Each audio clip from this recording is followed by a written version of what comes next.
اس لیے مسلمان خواتین کو ہدایت دی جا رہی ہے کہ وہ خود کو اپنے گھروں تک محدود نکلیں اور بن ٹھن کر باہر نکلنے کے طور طریقے ترک کر دیں۔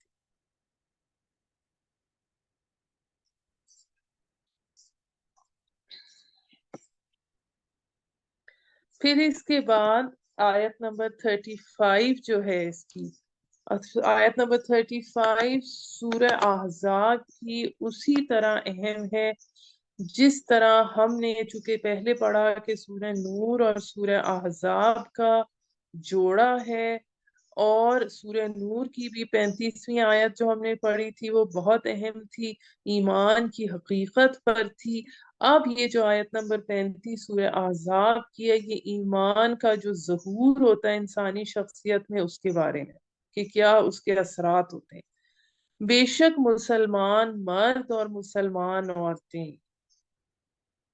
اور مومن مرد اور مومن عورتیں اور فرما بردار مرد اور فرما بردار عورتیں اور راست باز مرد اور راست باز عورتیں اور صابر مرد اور صابر عورتیں اور عاجزی کرنے والے مرد اور عاجزی کرنے والی عورتیں اور صدقہ کرنے والے مرد اور عورتیں اور روزہ دار مرد اور روزہ دار عورتیں، حفاظت کرنے والے مرد اپنی شرمگاہوں کی اور حفاظت کرنے والی عورتیں اور ذکر کرنے والے مرد اللہ کا بکثرت اور ذکر کرنے والی عورتیں تیار کر رکھی ہے اللہ نے ان کے لیے بخشش اور ثواب بڑا۔ اب یہاں پر اس میں جو شروع میں مسلم آ رہا ہے تو مسلم کے لفظی معنی ہے فرما بردار اور سر تسلیم خم کرنے والا۔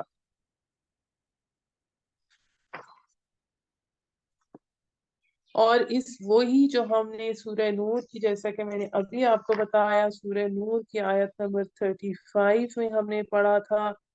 کہ میں اس کا ترجمہ آپ کو سنا دیتی ہوں۔ اللہ نور ہے آسمانوں اور زمین کا، اس کے نور کی مثال ایسی ہے جیسے ایک طاق میں ایک روشن چراغ ہے، وہ چراغ شیشے کے فانوس میں ہے اور وہ شیشہ چمک رہا ہے جیسے کہ ایک چمکدار ستارہ ہو۔ وہ چراغ جلایا جاتا ہے زیتون کے مبارک درخت سے جو نہ شرقی ہے اور نہ غربی، قریب ہے کہ اس کا روغن خود بخود روشن ہو جائے،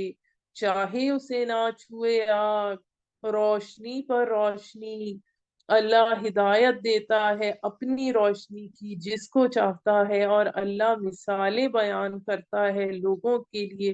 جبکہ اللہ ہر چیز کا جاننے والا ہے۔ اور پھر اس آیت میں، سورہ احزاب کی آیت میں، دل میں حقیقی ایمان کے جاگزین ہونے کے باعث جو شخصیت کے اندر اوصاف پیدا ہوتے ہیں وہ اس میں آ رہے ہیں۔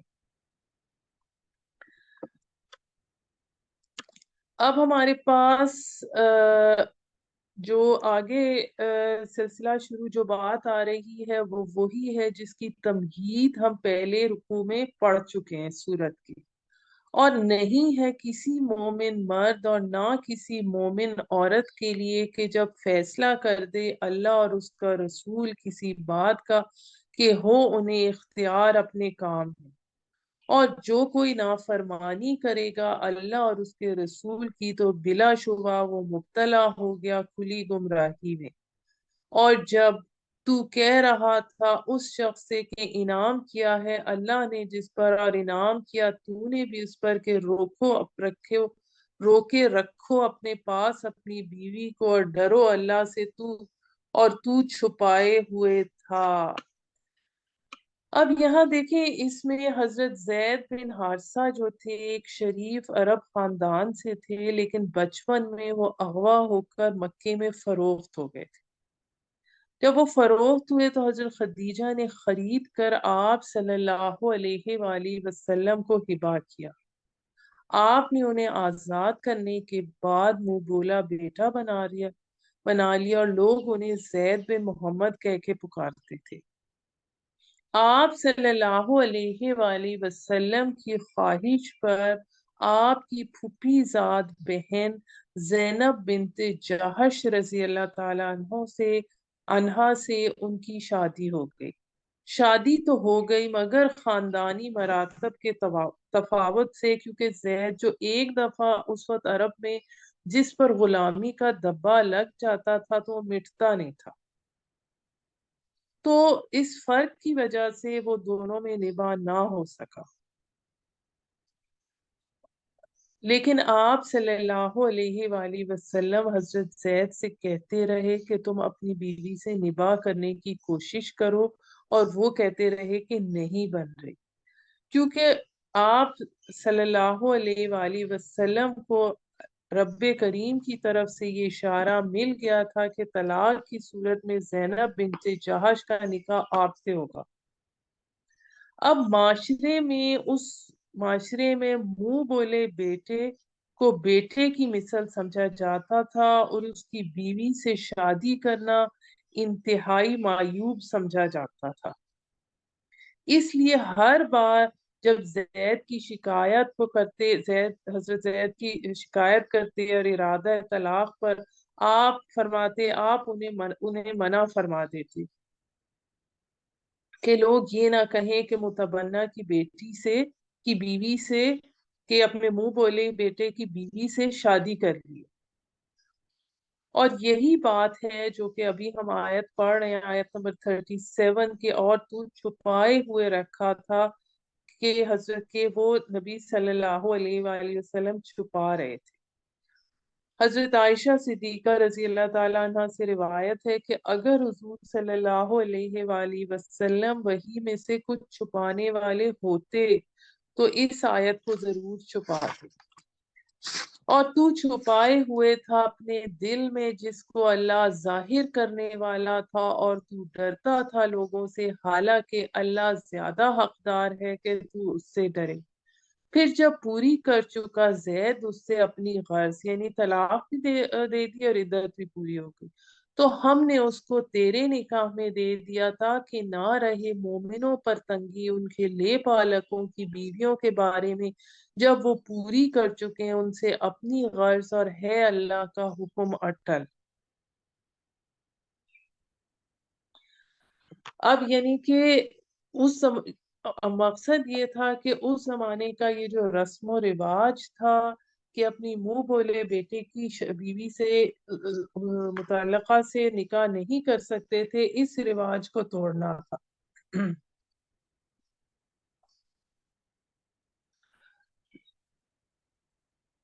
نہیں ہے نبی پر کوئی تنگی اس میں جو فرض کیا اللہ نے اس پر، اللہ کا یہی طریقہ رہا ہے ان لوگوں کے بارے میں جو وہ گزرے ہیں پہلے، اور ہے اللہ کا حکم پہلے سے طے شدہ۔ جو لوگ نبی جو لوگ وہ لوگ جو پہنچاتے ہیں پیغامات اللہ کے اور ڈرتے ہیں اس سے، اور نہیں ڈرتے کسی سے سوائے اللہ کے، اور کافی ہے اللہ محاسبے کے لیے۔ نہیں ہے محمد باپ کسی کا تمہارے مردوں میں سے، البتہ اللہ کا رسول اور خاتم النبیین ہے، یعنی نبیوں کی مہر ہے، اور اللہ ہی ہر چیز کا علم رکھنے والا ہے۔ یہ آیت نمبر 40 سورہ احزاب کی ختم نبوت کے حوالے سے نوٹ کر لیجیے۔ اب یہ حضرت عائشہ صدیقہ رضی اللہ تعالی عنہ فرماتی ہیں کہ جب حضور صلی اللہ علیہ وآلہ وسلم نے حضرت زینب بنت جہش سے شادی کر لی تو لوگ کہنے لگے کہ اپنے بیٹے کی بیوی سے شادی کر لی ہے۔ اس پر یہ آیت نمبر 40 جو تھی یہ نازل ہوئی، اور تو اللہ تعالیٰ نے معترضین کے جواب دیا کہ زید تو کیا آپ کسی بھی مرد کے باپ نہیں ہیں، کیونکہ آپ کے جو بیٹے پیدا ہوئے وہ سب بچپن میں فوت ہو گئے تھے، نیز آپ خاتم النبیین ہیں، اس لیے اصلاح بھی آپ کے ہی ذریعے سے ہونی تھی۔